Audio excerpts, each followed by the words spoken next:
If you woke up tomorrow with $1,000 in your account, would you be set for life? Most people say yes. But here's the uncomfortable truth. $1,000,000 doesn't make you wealthy. $1,000,000 reveals whether you have a system or you don't. Because without a system, money behaves like water poured onto a tilted table. It spreads, it leaks, it disappears through lifestyle inflation, bad decisions, taxes, emergencies, one-time upgrades that become permanent. And the biggest one, confidence without structure. So in today's episode, we're not talking about a secret investment. We're talking about the formula for your first $1 million. And the formula is shockingly simple. You only need three things. Not three hacks, not three trendy assets. Three fundamentals that show up in every real wealth story. Whether it's an entrepreneur, a high-earning professional, or a quiet person who never posts online. And stay to the end, because I'll give you a 10-minute million timeline test.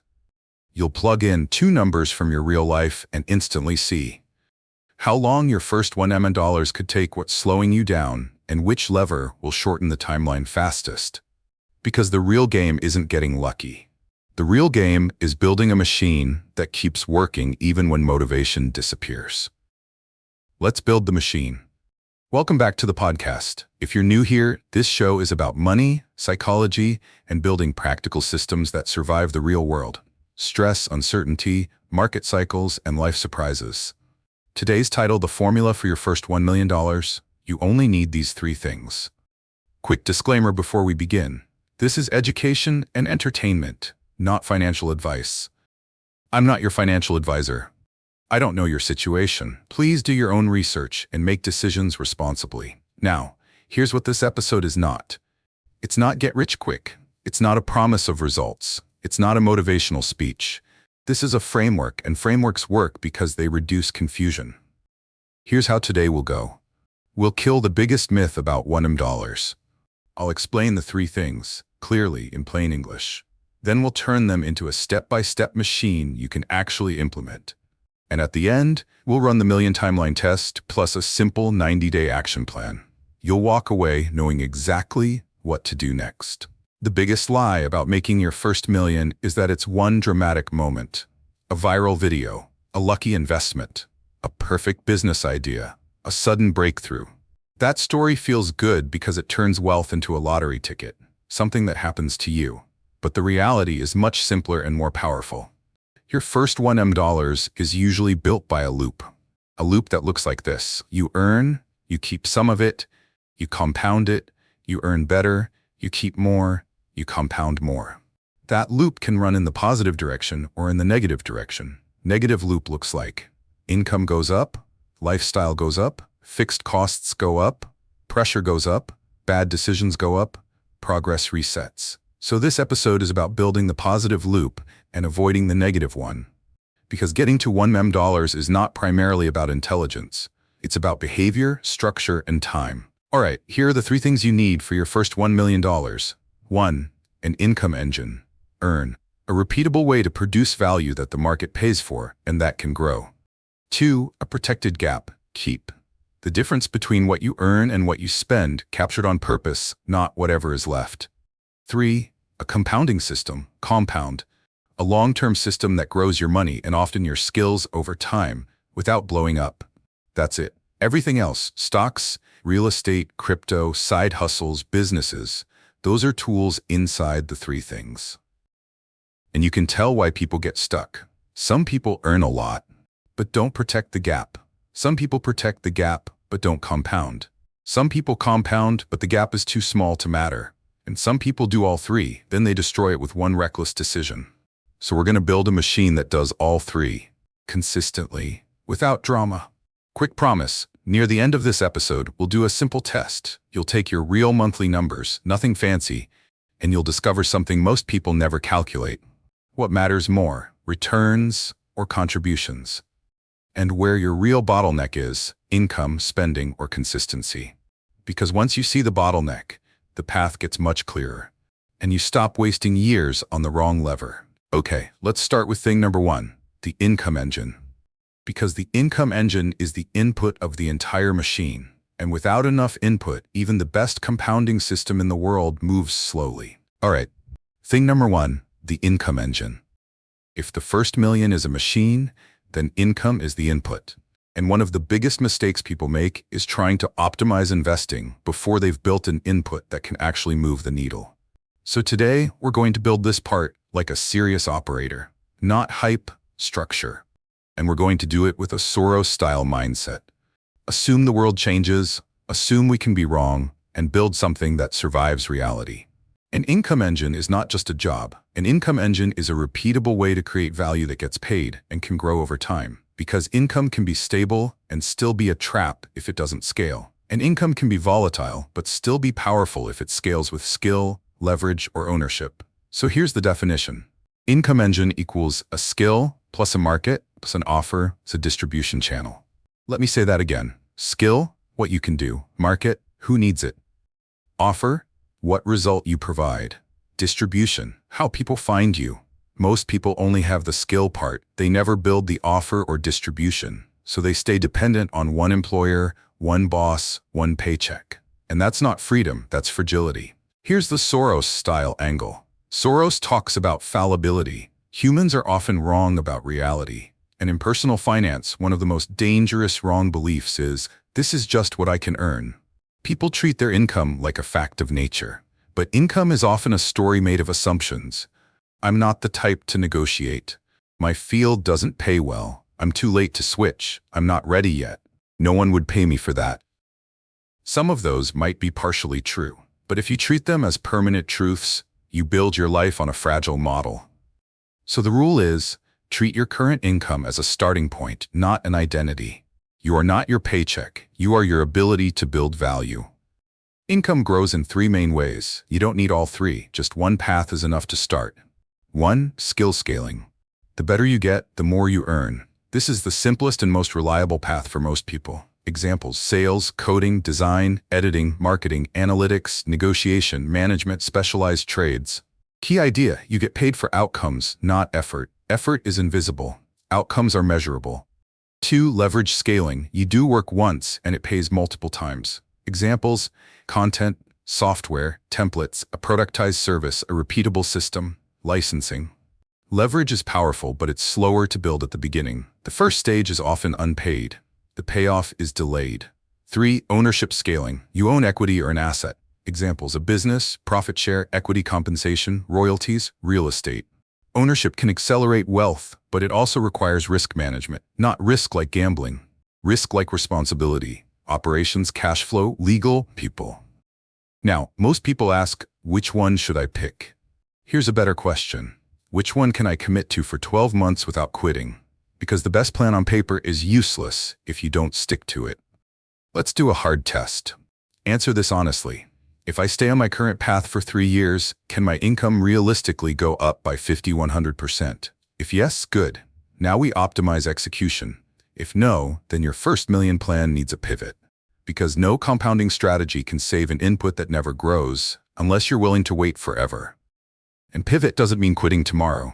A pivot can be switching companies to one with real growth paths, switching roles to one that pays for performance, stacking a high-value skill on top of what you already do, building a side income engine that becomes serious over time, or simply negotiating, because many people are underpaid due to silence, not due to the market. Let's talk about negotiation for a second. The most expensive sentence in personal finance is, "I didn't want to ask." People spend years trying to find an investment that returns 10 to 20 cents, while ignoring a conversation that could increase income by 10 to 30% immediately. Now, negotiation isn't magic, but it's a skill. And like any skill, it compounds. And here's the mindset shift. You don't get paid what you deserve. You get paid what you can negotiate and demonstrate. That's not cynical. That's the market. Reflexivity isn't just markets. It's your life. Here's a career reflexivity loop. You believe you're not ready, you don't apply, you stay in the same role, you never build proof, you feel more not ready. That's a negative loop. Now the positive loop. You apply even if imperfect. You get interviews, you learn what the market wants, you build proof, confidence rises, income rises. Notice what changed. Not talent. Behavior under uncertainty. So the Soros-style rule for career growth is act in a way that creates information, Applying creates information. Pitching creates information. Shipping projects creates information. Waiting creates fantasies, and fantasies don't pay. If you want to increase income without starting over, build a skill stack. A skill stack is when you combine 2 or 3 complementary skills that multiply your value. You don't need to be the best in the world. You need to be rare in combination. Examples: video editing, storytelling, marketing, data analysis, business communication, plus automation, sales, product knowledge, negotiation, design, copywriting, brand strategy, coding, product sense, plus leadership.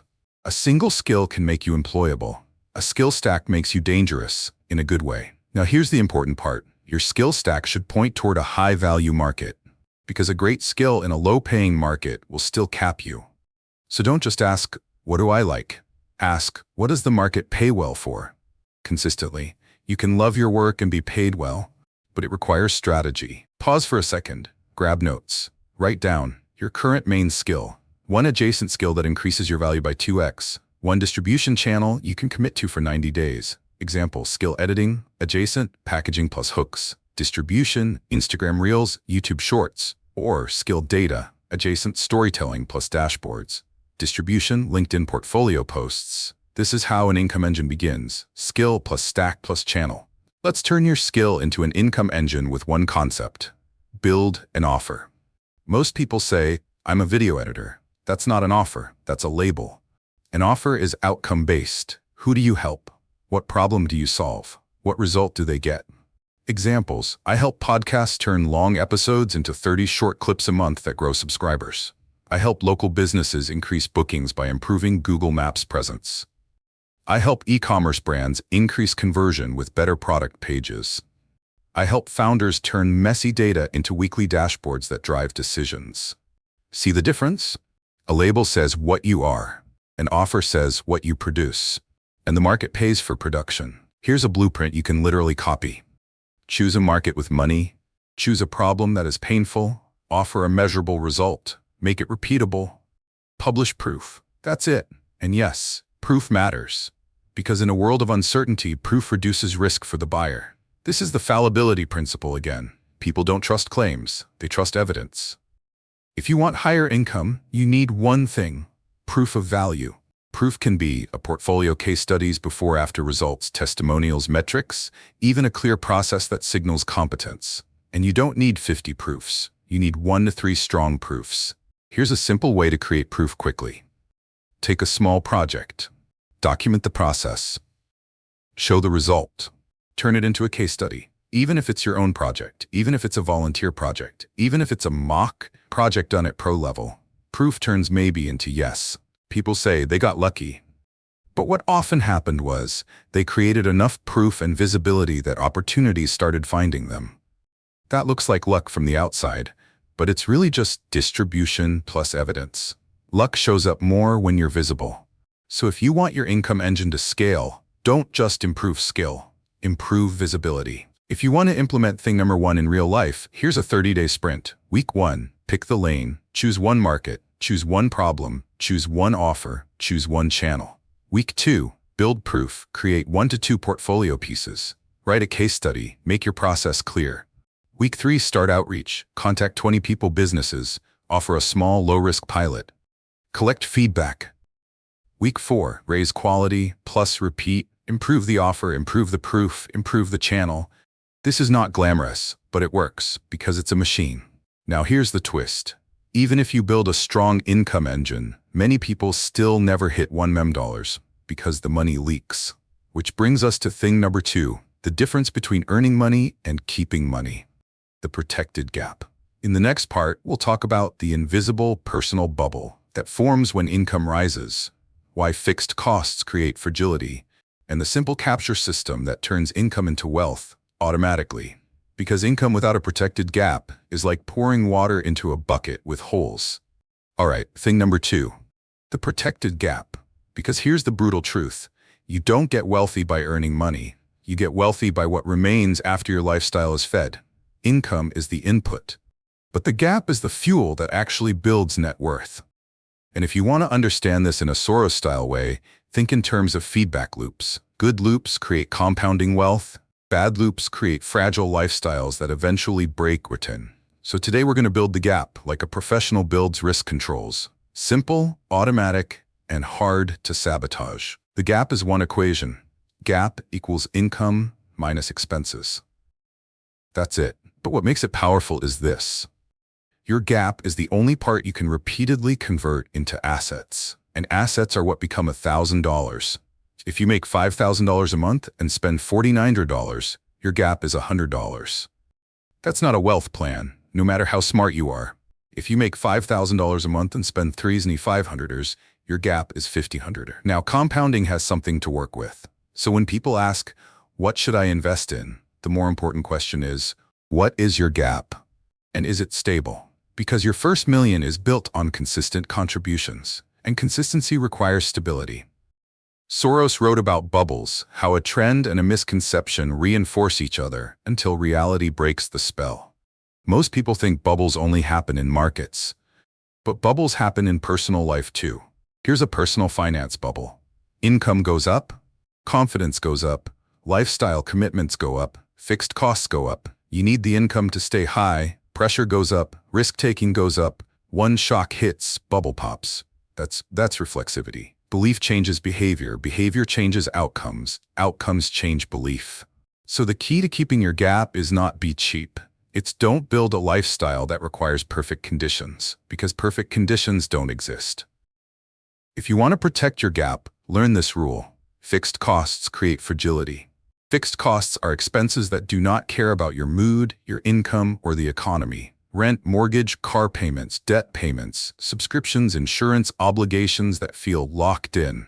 Variable costs are easier to cut in a crisis. Fixed costs are harder. This is why two people with the same income can have completely different financial stress. Person A has high fixed costs. Person B keeps fixed costs low. When life hits, Person A panics. Person B adjusts. Financial freedom begins with building a life that can adjust. That's why keeping the gap is really a design problem. There's a type of person I call the high-income prisoner. They earn a lot, but every month they owe the machine. Expensive rent, expensive car, expensive lifestyle, expensive social expectations. They're not free. They're just operating a higher-cost cage. They can't stop, they can't slow down, they can't pivot, because the fixed costs demand constant feeding. Now compare that to the quiet builder. They earn less than the prisoner sometimes, at least early on, but they protect the gap, build buffers, compound consistently. 5 years later, the builder is calm, the prisoner is stressed, so the goal isn't more money, it's more optionality. Here's the simplest habit that prevents lifestyle bubbles. Split your raises. Every time your income increases, you decide in advance how much goes to lifestyle and how much goes to freedom. Example splits. 50% lifestyle, 50% investing.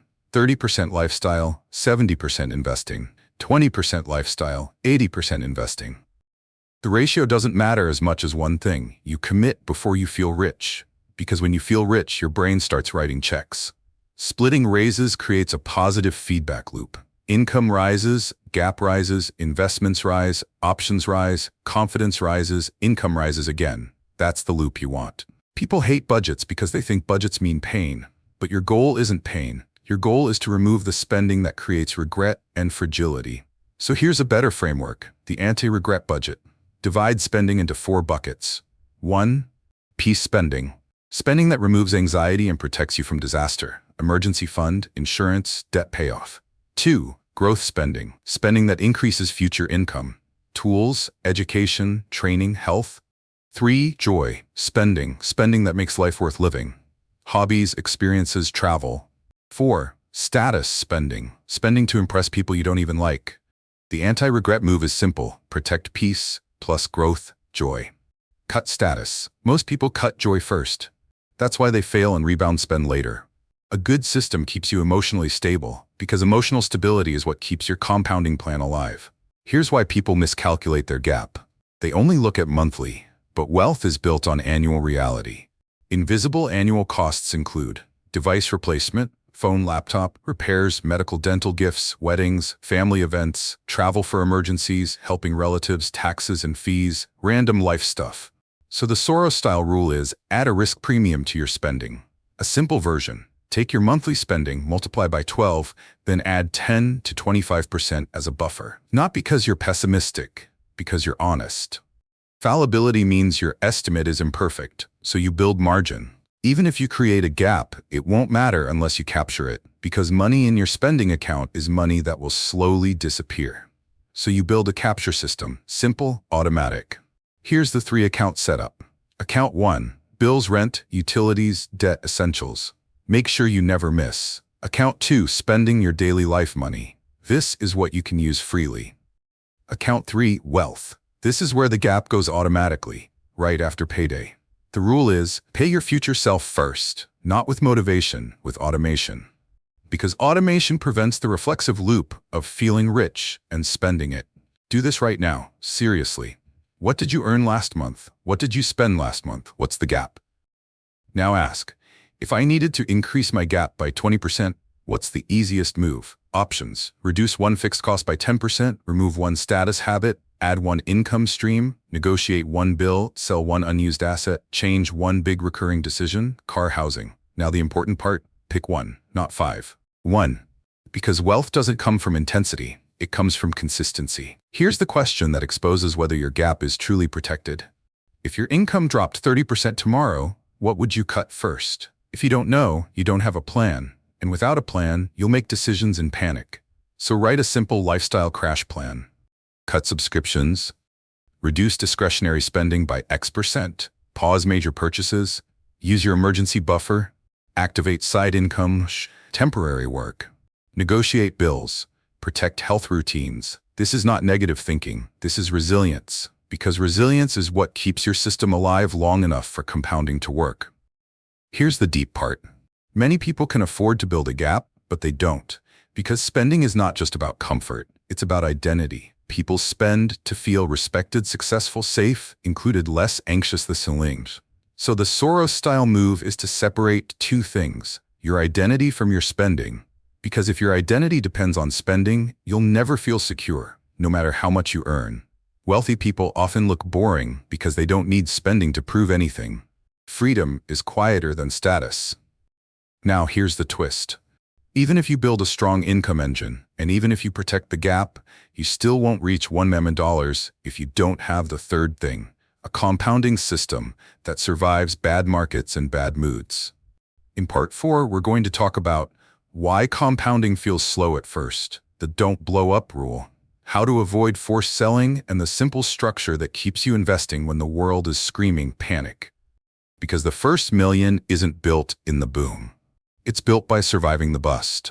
All right, thing number 3, the compounding system. This is the part people romanticize and also the part most people sabotage. Because compounding isn't just money making money. Compounding is behavior under uncertainty. It's what you do when markets are boring. It's what you do when markets are terrifying. It's what you do when your friend texts you, sell everything, and your emotions spike. And if we're using a Soros-style lens, the core assumption is simple. The future is uncertain, regimes change, models break, people panic. So your compounding system has one job: survive reality long enough to compound. Let's build it. Compounding is a flywheel. At the beginning, it feels like nothing is happening. You contribute, and the number barely moves. That's normal. Early on, your net worth is mostly built by contributions, your gap. Later on, growth starts doing more of the work. Most people quit before that transition. So the first mindset shift is compounding rewards consistency, not intensity. You don't need to be brilliant, you need to be stable. And stability is rare. Here's where most people get trapped. They build a plan on a neat assumption like, I'll just average X% per year. That's a model. Models are useful, but dangerous when you worship them. Soros-style thinking says, markets aren't physics, markets are people. And people create feedback loops, booms and busts. So instead of building a plan that only works in perfect conditions, you build a plan that works across conditions. That means you don't rely on one outcome, you don't rely on perfect timing, you don't rely on one fragile asset, you don't rely on staying calm without a plan. You build guardrails. If you only remember one line from this entire episode, remember this: don't blow up. Because compounding is fragile to catastrophic loss. A 50% loss requires a 100% gain just to break even. A 70% loss requires a 233% gain. That's not just math, it's psychology. Big losses change who you become. You panic, you distrust your plan, you stop investing, you become reactive, you miss recovery, and the flywheel stops. So your compounding system must avoid the ruin scenarios, not small losses. Ruin. And ruin usually comes from a few things. Too much leverage, too much concentration, too little liquidity, forced selling, betting on narratives instead of systems. So we build the system around survival first. I've seen this story too many times. Someone is smart. They read, they analyze, they watch markets, they build a portfolio. It grows. They feel confident. Then they get impatient. They take one big concentrated bet because they want to speed it up. Or they use leverage they don't truly understand. Or they chase the hot narrative. Then the market turns. They lose a big chunk, sometimes not even everything, just enough to break their psychology. And the real loss isn't the money. The real loss is they stop. They pause for years. They become afraid. That's why don't blow up is not conservative. It's intelligent. Survival is the foundation of wealth. Now, a quick concept that matters even if you're not retiring yet. Sequence risk. Sequence risk means the order of returns matters. If you experience big losses early in your compounding journey, it hurts, but you can recover if you keep contributing. If you experience big losses right when you need money, that's when people are forced to sell at the worst time. So a robust system prevents forced selling, because forced selling turns temporary volatility into permanent damage. This is why we talk about buffers. Not because buffers are exciting, because buffers keep your long-term assets untouched when the short-term is ugly. Here's a structure that makes compounding easier psychologically and practically. Bucket A, now money, 0-6 months, cash or equivalent for day-to-day stability. Goal, you don't panic over small shocks. Bucket B, storm money, 6 to 24 months, a buffer for bad markets, job loss, emergencies. Goal, you don't sell long-term assets at the bottom. Bucket C, forever money, 10+ years, your long-term compounding assets. Goal, growth over decades. This system works because it respects human behavior. Humans panic when they feel trapped. Buckets create breathing room. Breathing room protects your long-term plan. Ask yourself, if the market dropped 40% tomorrow, could I live for 6 to 12 months without touching my long-term assets? If the answer is no, you don't need a better strategy, you need a better buffer. Buffers are how you buy emotional stability. A compounding system isn't a portfolio, it's a set of rules that prevent you from sabotaging yourself. Here are practical guardrails. Guardrail 1. Automate contributions. If you wait for motivation, you'll invest inconsistently. Automation turns discipline into default. Guardrail 2. Use a 72-hour rule for big decisions. No major selling or strategy changes in the heat of emotion. Wait 72 hours. Write down your reason. Then decide. Guardrail 3. Create a panic protocol. Write this down before you need it. If markets crash, I do not panic sell. I reduce discretionary spending temporarily. I pause large purchases. I protect sleep and health routines. I avoid doom scrolling. I review my plan, not my emotions. Guardrail 4. Define your risk you can survive. Never take risks that can destroy your entire machine. A robust plan is one where the worst case is painful, but not fatal. Here's the Soros-style point. Markets are reflexive. Belief moves price, and price reinforces belief. That's how bubbles happen. In a bubble, prices rising feel like proof. Social media becomes loud, everyone becomes a genius, risk feels invisible hell. Then the regime changes, liquidity dries up, narratives flip, and people who built fragile plans get wiped. So your compounding system needs one mental habit.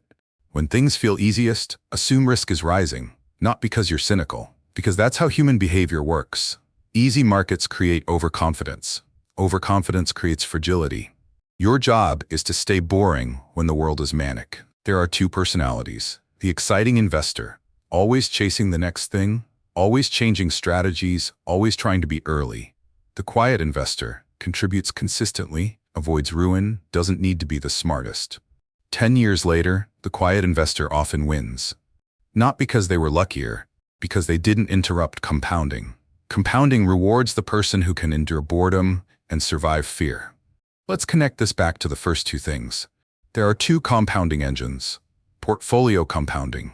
Your money grows through long-term compounding. Career compounding. Your income grows because skills, reputation, and proof accumulate. The fastest path to $1 is usually both. Skills improve, income rises, gap widens, contributions rise, portfolio grows, options increase, better decisions, skills improve again. That's the positive loop. And this is why the first million isn't a money trick. It's a system. Now we have all three parts. Income engine, protected, gap, compounding system. In the next part, we're going to combine them into a single machine and run the million timeline test. You'll see why most people obsess over returns when the real lever is often contributions and resilience. We'll also cover the traps that hit at 70% progress, the 90-day implementation plan, and a short Q&A to handle the biggest objections. Because the truth is, most people don't fail because they don't know what to do. They fail because they don't build it in a way they can actually live with. All right, we have the three parts: income engine, protected gap, your fuel compounding system, your multiplier. Now we combine them into one mashi, and then we run the promised million timeline test. So you're leaving with clarity, because clarity changes behavior, and behavior C. Let's build. Here's the entire formula. Your first $1 million is created when you consistently invest a protected gap powered by a growing income engine long enough for compounding. Or if you want it even simpler, first $1 million equals earn more over time. Most people, they build a plan that works only if markets A, their income stays stable, nothing they nev, and they always. That's not a plan. The Soros-style plan assumes uncertainty, so it builds resilience.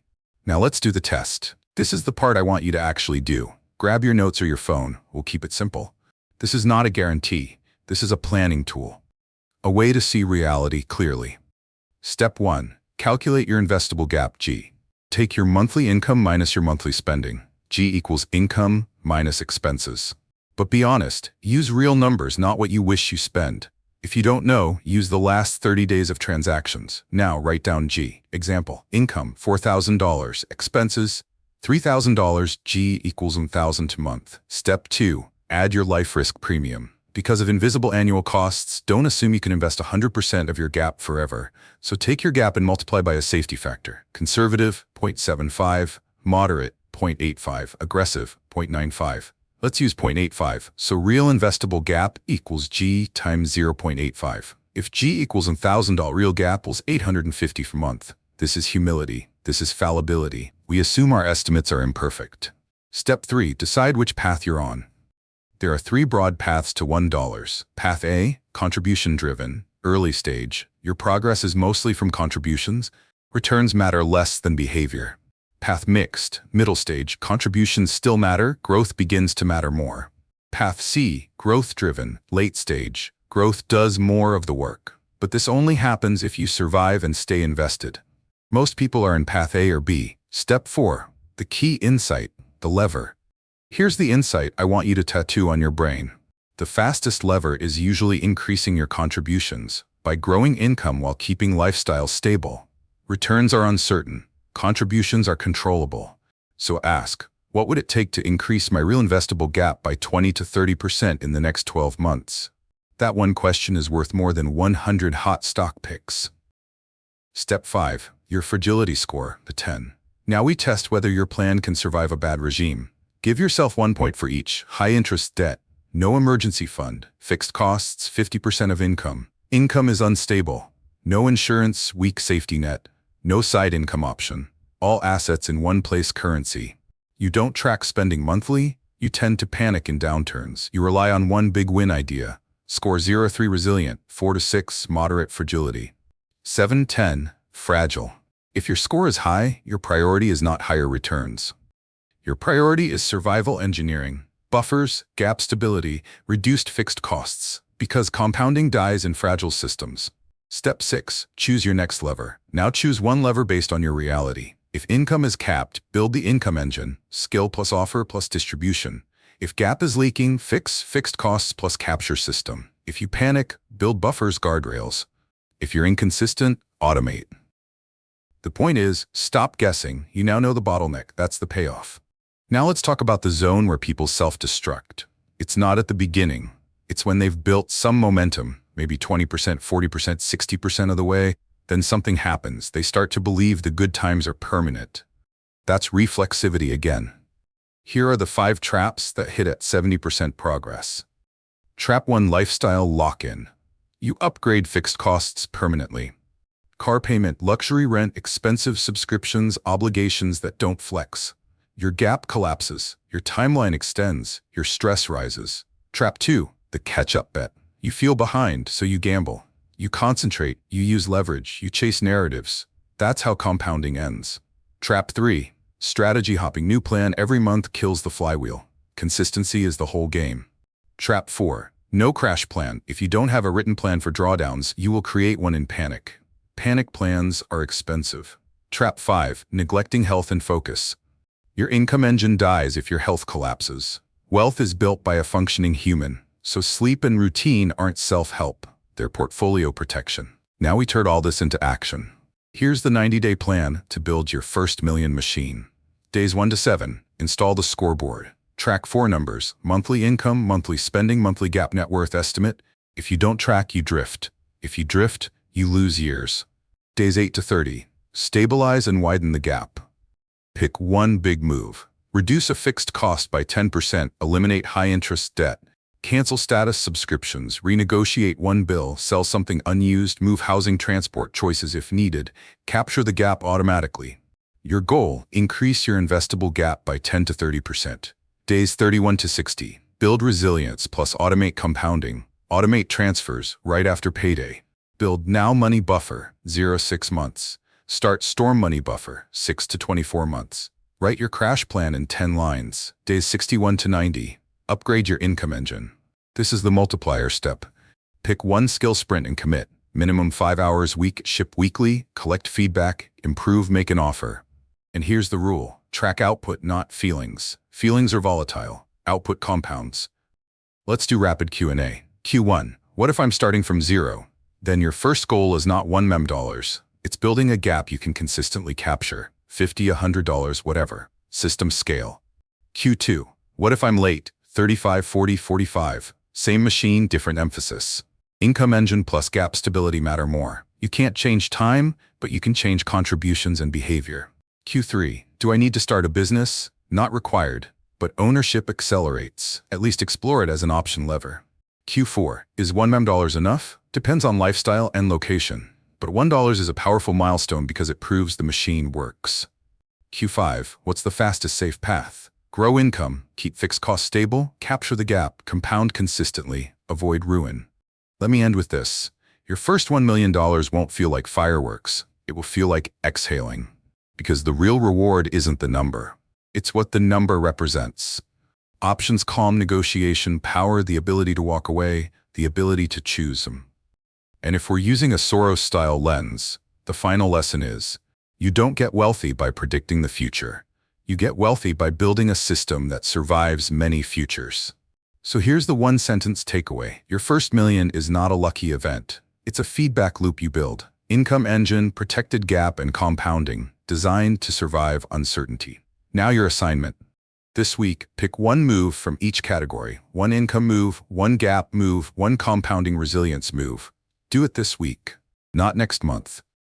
Because the first million doesn't start with $1 million idea. It starts with a calendar and a system. If you want the next episode, comment A, Income Engine Blueprint; B, Gap Expansion Without Misery; C, Crash Proof Compounding Rules. Drop A, B, or C. Thanks for listening.